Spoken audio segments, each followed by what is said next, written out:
Hai guys, balik lagi di Cheers Project. Kali ini aku mau cerita alur film Rusia The Pregnant tahun 2011. Film ini bercerita tentang keajaiban aneh. Ada seorang pria yang bisa hamil. Wih, kok bisa? Kayak mana pula ceritanya itu? Jadi selama beberapa menit ke depan aku bakalan nemani aktivitas gabut kalian guys. So, stay tune.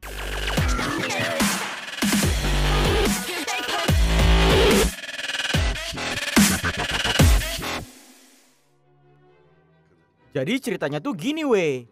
Di sebuah stasiun TV Rusia ada seorang presenter olahraga bernama Sergei. Dia ini orang terkenal. Di hari itu Sergei diwawancarai tentang kehidupan perkawinannya yang udah jalan 5 tahun. Dia cerita kalau selama beberapa tahun belakangan mereka lagi program bercocok tanam untuk punya anak.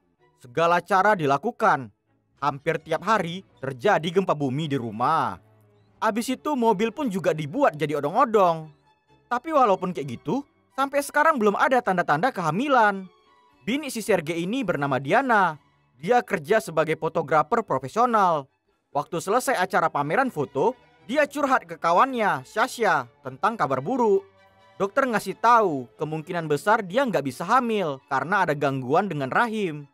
Si Diana jadi cemas dengan hubungan rumah tangganya. Karena sang suami kan udah pengen kali punya anak. Di malam itu Sergei lagi ketemuan juga dengan kawannya, Zora. Dia ini suaminya si Sasha. Jadi ceritanya orang itu dua kawan dekat Diana dan Sergei lah. Hari Valentine udah mau deket. Sergei dan Diana cerita kalau mereka udah punya rencana buat pergi jalan-jalan di tempat romantis. Ngedengar hal tersebut, Sasha dan Zora ngasih saran yang sama tentang ritual yang udah berhasil mereka lakukan sehingga mereka punya anak. Jadikan ritualnya itu ngelakuin kegiatan tepuk tangan sambil pakai sepatu bot berbulu.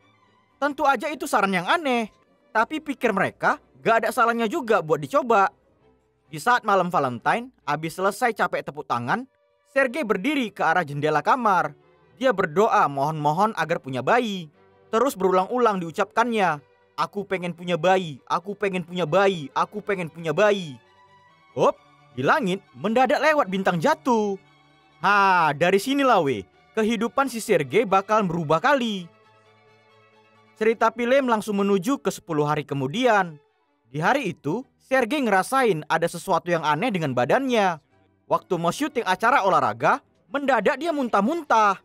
Abis itu pas lagi belanja di supermarket, dia mendadak jadi ngidam acar timun. Rasanya asam kali itu. Jadi udah paham lah kalian ya kan, tanda-tanda apa itu. Di tengah malam, Sergei terbangun dari tidur. Orang biasanya kalau lapar masak Indomie. Tapi dia enggak, malah acar timun yang dimakani. Sampai ketagihan pula dia. Enggak sengaja ketengok ada tespek di lemari. Dengan perasaan aneh yang dialami satu harian, iseng-iseng penasaran lah dipakainya tespek itu. Dan tahu kalian, hasilnya ternyata 2 garis positif. Oh, rusak dipikirnya alat itu. Sampai 3 kali dicoba. Tapi sama aja. Hasilnya tetap 2 garis. Dia nggak tahu mau sedih atau senang. Masa laki-laki jadi bunting pula? Itu kan sama aja kayak konspirasi bumi datar. Pasti mana ada orang yang bakalan percaya. Kayak gitu pikirnya. Keesokan pagi, Sergei ngasih tahu ke Diana. Awalnya dipikir tespek itu punya cewek lain. Tapi pas dia ngasih tahu kalau hasil tespek dari kencingnya sendiri, ya tentu aja Diana sama sekali nggak percaya. Mana mungkin laki-laki bisa hamil? Di hari itu, ternyata ada acara makan siang bareng di rumah. Keluarga Sergei dan Zora yang datang berkunjung. Waktu si bapak ngasih kata-kata nasihat supaya Sergei cepat punya anak, secara tiba-tiba Sergei langsung ngasih tahu kalau dia lagi hamil. Ya tentu aja perkataannya itu diketawain. Dipikir mereka cuma lawak-lawak. Si Diana jadi merasa sedih dan malu. Seolah-olah suaminya lagi buat bercandaan gara-gara sampai sekarang dia belum bisa ngasih anak. Langsung pergi cabutlah dia dari sana. Karena keluarga dan kawannya nggak terima dengan pernyataan itu, akhirnya acara makan siang pun jadi bubar. Di kemudian hari, Sergei mulai belajar tentang kehamilan. Abis itu nafsu ngemilnya pun jadi makin nambah juga. Diukur size perut, mulai nampak kalau makin gede. Si Diana yang di awal-awal nggak bisa terima kenyataan aneh itu, akhirnya sikap dia jadi berubah. Gak pakai lama, cerita film langsung ke 4 bulan kemudian. Diana udah daftarin Sergei ke kelas ibu hamil. Kalian tengok aja lah, udah makin nonjol perutnya ya kan? Kewajiban tugas pun udah ikutan kebalik. Sergei jalan sambil megang-megang perut, sedangkan Diana yang bawa barang-barang belanjaan. Perut semakin gede, akhirnya mereka ngeberaniin diri pergi ke dokter buat pemeriksaan. Waktu celana dibuka, terkejutlah si dokter. Ternyata kehamilan aneh si Sergei ditolak sama banyak rumah sakit. Gak ada yang berani nangani kasusnya. Di tempat lain, ada seorang dokter kandungan bernama Tihonov. Dari semenjak buka praktek, belum ada satupun pasien yang datang. Abis itu uang sewa gedung pun udah hampir jatuh tempo. Belum lagi buat bayar gaji karyawan. Jadi pening kalilah kepala otaknya mikirin. Tapi di hari itu, ternyata Sergei dan Diana datang ke tempat prakteknya. Tinggal si dokter Tihonov lah satu-satunya harapan mereka.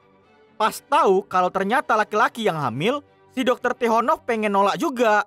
Tapi demi bayar uang sewa dan gaji suster, mau nggak mau diambilnya lah job itu. Cak kalian tengok weh, entah kayak mana-mana si Sergei duduk di kursi pengecekan lobang. Ada-ada aja. Keesokan hari, waktu Sergei selesai bawain acara olahraga, tiba-tiba aja stasiun TV tempat dia kerja nayangin berita live tentang kehamilan si Sergei. Oh, jadi pada heboh lah dunia internet. Dengan cepat, langsung tersebar berita laki-laki hamil ke seluruh penjuru dunia. Hal yang paling ditakutkan dia pun akhirnya terjadi. Dan yang nyebarin berita, ternyata si Zora. Demi duit, dia bongkar rahasia kawannya itu ke media. Memang gak ada otak kali ya kan? Gara-gara semua orang udah pada tahu, dia jadi sering ditengok jijik dan diomongin yang enggak-enggak. Tapi si Zora beda, isi otak malah ke duit aja. Dia ngasih usul ke Sergei agar make keanehan hamilnya itu untuk ngasilin duit yang lebih banyak. Awalnya Sergei emosi marah, masa teman sendiri pun mau dimakan. Gak pakai lama, Sergei mendadak berubah pikiran. Ada betulnya juga cakap si Zora. Daripada sedih karena sering dibully, lebih bagus dia nyari peluang duit dari kehamilannya itu. Apalagi karena Sergei orang TV, jadi gampang lah buat dia nyari channel. Semua berita infotainment, acara gosip, beritain tentang kehamilan dia. Sampai-sampai keluarga dan teman diwawancarai.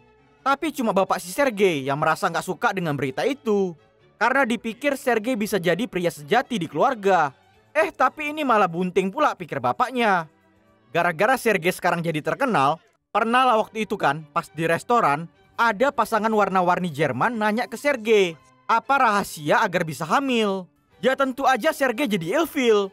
Dipikir si botak, Sergei juga pasangan warna-warni kayak dia. Dikasih taulah saran yang gak masuk akal, biar dia bisa cepat pergi dari sana. Abis dari situ, Sergei sama Zora main ke bar tempat ciwi-ciwi joget. Sekarang dia lebih banyak make waktu untuk jadi public figure terkenal dan pergi keluar sama Zora. Setelah enak-enak refreshing, pergilah si Sergei ke tempat kerja Diana. Di hari itu, ternyata penjualan karya foto di tempat pameran turun drastis. Udah tahu bininya lagi bad mood, malah pamer pula si Sergei, nyeritain kalau baru aja pulang dari tempat bar. Oh, jadi emosi marah lah si Diana. Dia merasa sedih karena yang seharusnya hamil kan dia. Diana sekarang juga udah jadi pembicaraan banyak orang.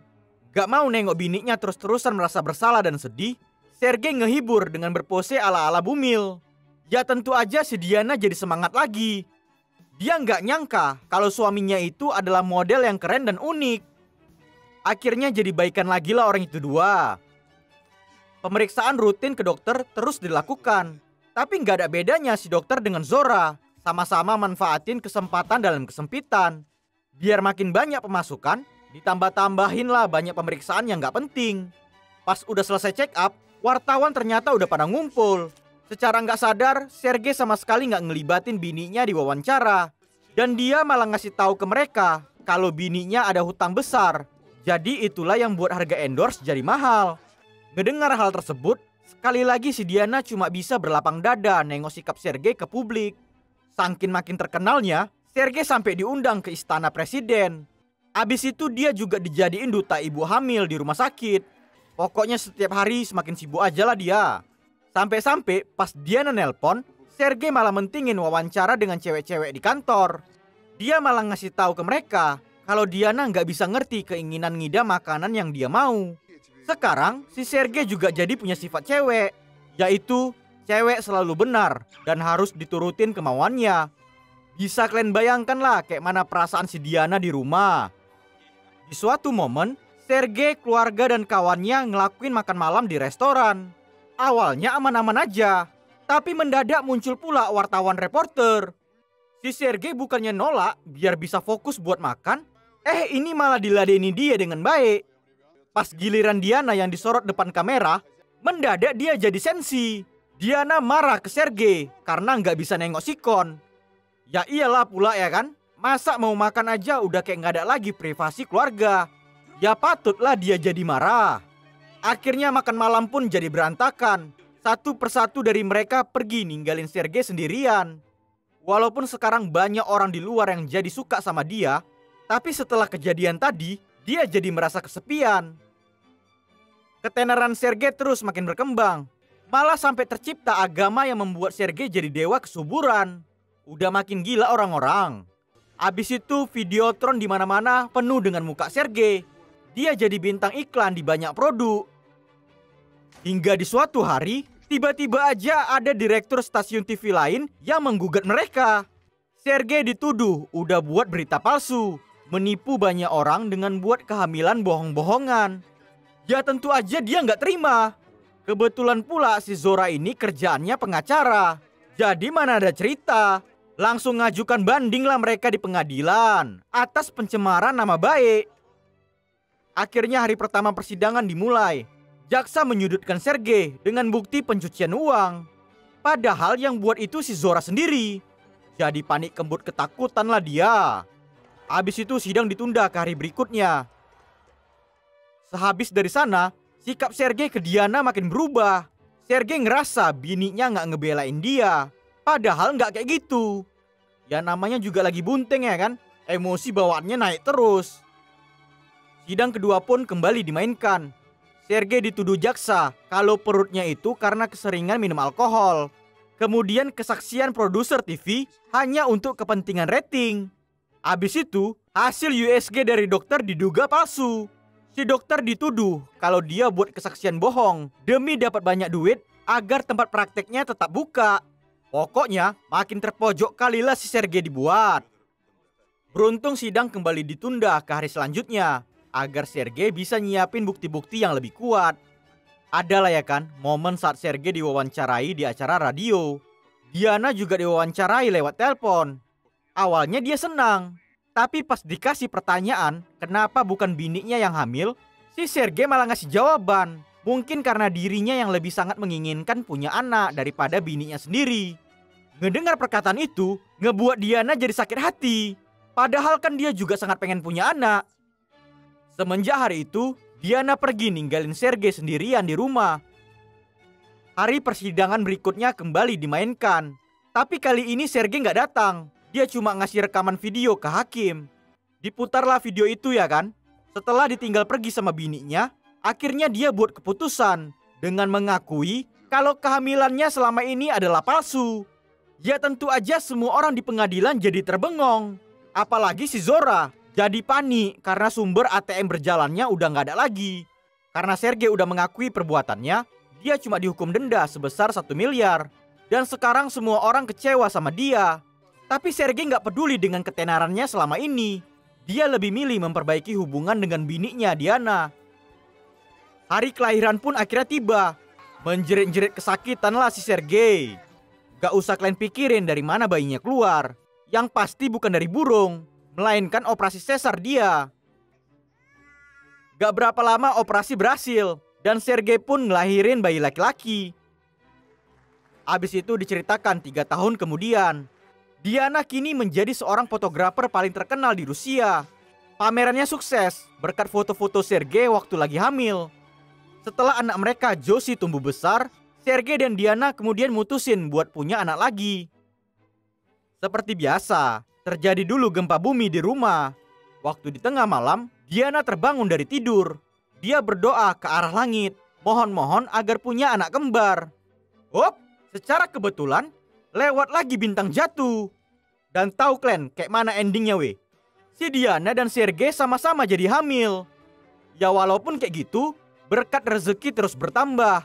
Mereka jadi sering ditawarin jadi bintang iklan. Sekarang hidup Sergei dan Diana lebih bahagia.